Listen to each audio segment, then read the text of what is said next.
ហើយអើយបយបុរាណពោលថាខ្លែងហើត្បិតខ្យល់អើយនិតកាងត្បិតពលរក្សាឲ្យសុខទ្រពគុំត្បិតស្រីចេះសន្សំអើយចៃទុកអើយផ្ទះធំអើយស្រណុកផ្ទះធំស្រណុកអើយដោយសារភរិយាអូណាណាភរិយា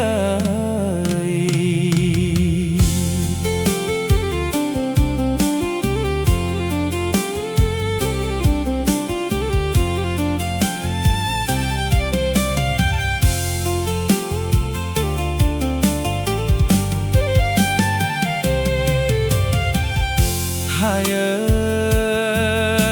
យមកពីរោះវាចាភាសាទុនផ្អែមអើយរាក់តែងផ្អែមល្ហែមញញឹមអើយដាក់គ្នាសំដីពេញចិត្តអត់បីអើយរុញរាយប្រាប់ទៅអើយភរិយាប្រាប់ទៅភរិយាជាទីស្រ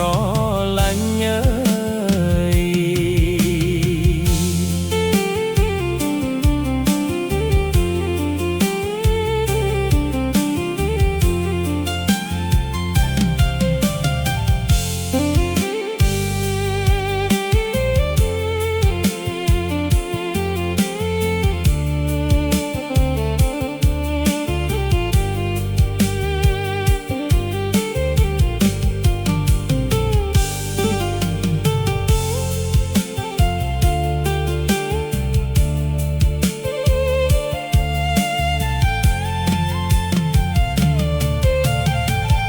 ហើយអើយមិន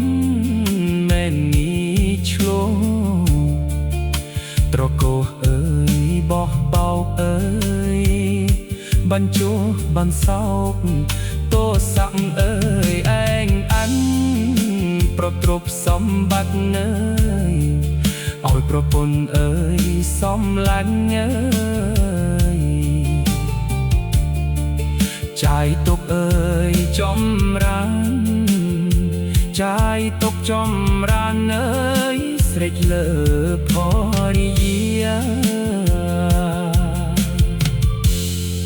ស្រេចលើអើយភរិយា